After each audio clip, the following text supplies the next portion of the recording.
Welcome to Indus audio book. আজকে পড়ে শোনাব উপেন্দ্রকিশোর রায়চৌধুরীর লেখা নরহরি দাস। যেখানে মাঠের পাশে বন আছে আর বনের ধারে মস্ত পাহাড় আছে, সেইখানের একটা গর্তের ভেতরে একটা ছাগলছানা থাকত। সে তখনও বড় হয়নি, তাই গর্তের বাইরে যেতে পেত না। বাইরে যেতে চাইলে তার মা বলতো, যাস নে, ভালুকে ধরবে, বাঘে নিয়ে যাবে, সিংহে খেয়ে ফেলবে।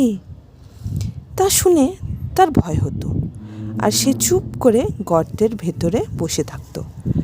তারপর সে একটু বড় হলো আর ভয়ও কমে গেল।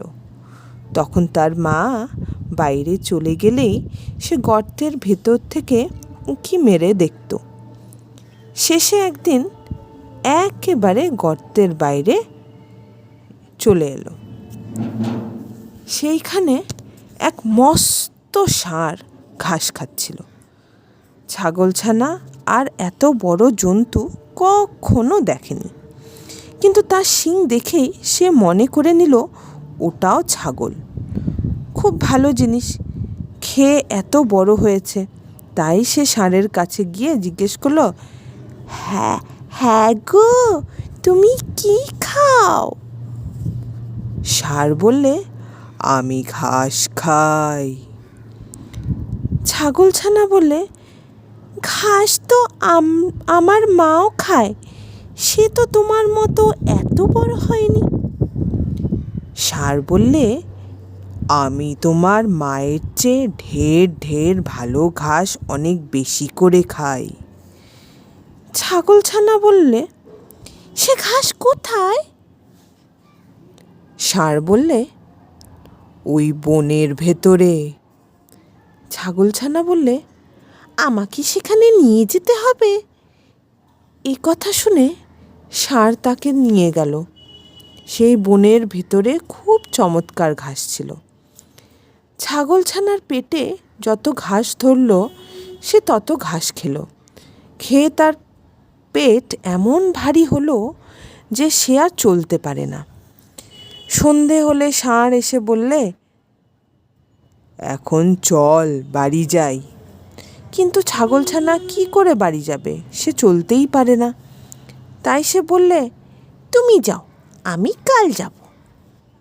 তখন ষাঁড় চলে গেল। ছাগলছানা একটি গর্ত দেখতে পেয়ে তার ভেতরে ঢুকে রইল। সেই গর্তটা ছিল এক শেয়ালের। সে তার মামা বাঘের বাড়ির নিমন্ত্রণ খেতে গিয়েছিল।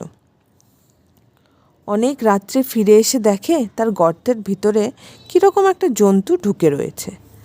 ছাগলছানাটা কালো ছিল, তাই শিয়াল অন্ধকারে ভেতর ভালো করে দেখতে পেল না। সে ভাবল বুঝি রাক্ষস হবে। এটা মনে করে সে ভয় ভয় জিজ্ঞেস করলো, গর্তের ভেতর কেউ? ছাগলছানাটা ভারী বুদ্ধিমান ছিল। সে বলল, লম্বা লম্বা দাড়ি, ঘন ঘন নারী, সিংহের মামা আমি নরহরি দাস, 50 বাঘে মোর এক এক গ্রাস। শুনেই তো শিয়াল বাবা গো বলে সেখান থেকে দে ছুট। এমন ছুট দিল যে একেবারে বাঘের ওখানে গিয়ে তবে সে নিঃশ্বাস ফেললে। বাঘ তাকে দেখে আশ্চর্য হয়ে জিজ্ঞেস করলে, কি রে ভাগ্নে, এই গেলে আবার এখুনি এত ব্যস্ত হয়ে ফিরলে যে?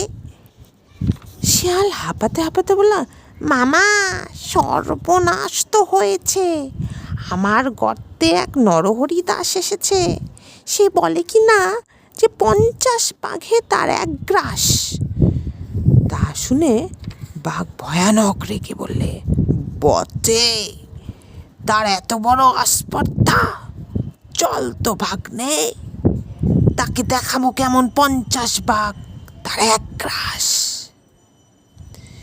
শিয়াল বললে, আমি আর সেখানে যেতে পারবো না। আমি সেখানে গেলে যদি সেটা হাঁ করে আমাদের খেতে আসে, তাহলে তুমি তো 2 লাফেই পালাবে। আমি তো তেমন ছুটতে পারবো না, আর সে ব্যাটা আমাকেই ধরে খাবে। বাঘ বললে, তাও কি হয়, আমি কখনো তোমাকে ফেলে পালাবো না। শিয়াল বললে, তবে আমাকে তোমার লেজের সঙ্গে বেঁধে নিয়ে চলো। তখন বাঘ তো শিয়ালকে বেশ করে লেজের সঙ্গে বেঁধে নিয়েছে, আর শিয়াল ভাবছে, এবারে আর বাঘ মামা আমাকে ফেলে পালাতে পারবে না। এমনি করে তারা দুজনে শিয়ালের গর্তের কাছে এলো। ছাগলছানা দূর থেকেই তাদের দেখতে পেয়ে শিয়ালকে বলে, দূর হতভাগা, তোকে দিলুম দেশ পাখির কড়ি, এক বাঘ নিয়ে এলি লেজে দিয়ে দড়ি। শুনেই তো ভয়ে বাঘের প্রাণ উড়ে গিয়েছে। সে ভাবলে যে নিশ্চয়ই শিয়াল তাকে ফাঁকি দিয়ে নরহরি দাসকে খেতে দেবার জন্য এনেছে। তারপর সে কি আর সেখানে দাঁড়ায়? সে 25 হাত লম্বা এক লাফ দিয়ে শিয়ালকে শুদ্ধ নিয়ে পালালো। শিয়াল বেচারা মাটিতে আছাড় খেয়ে, কাঁটার আঁচড় খেয়ে, ক্ষেতের আলে ঠক্কর খেয়ে একেবারে যায় আর কি। শিয়াল চেঁচিয়ে বলল, মামা আর মামা। তা শুনে বাঘ ভাবে বুঝি সে নরহরি দাস এলো, তাই সে আরও বেশি করে ছোটে। এমনি করে সারা রাত ছুটোছুটি করে সারা হলো। সকালে ছাগলছানা বাড়ি ফিরে এলো। শিয়ালের সেদিন ভারী সাজা হয়েছিল। সেই থেকে বাঘের ওপর তার এমনি রাগ হলো যে সে রাগ আর কিছুতেই গেল না। এই কাহিনী থেকে এটাই শিক্ষা নেওয়া হলো যে যতই অসুবিধেই পড়ুক, মাথা ঠান্ডা করে সেই সমস্যা বা সেই প্রবলেমটাকে সলভ করতে হবে। এখানে কিন্তু ছাগলছানা খুব ব্রেভ হয়ে মাথা ঠান্ডা রেখে কিন্তু প্রবলেমটা সলভ করেছে, উল্টো নিজের এনিমিসদেরকে ভয় দেখিয়ে দিয়েছে। গল্পটা যদি ভালো লাগে তাহলে অবশ্যই লাইক, কমেন্ট আর আমাদের চ্যানেল ইন্দুস অডিও বুককে সাবস্ক্রাইব করে দেবেন। ধন্যবাদ।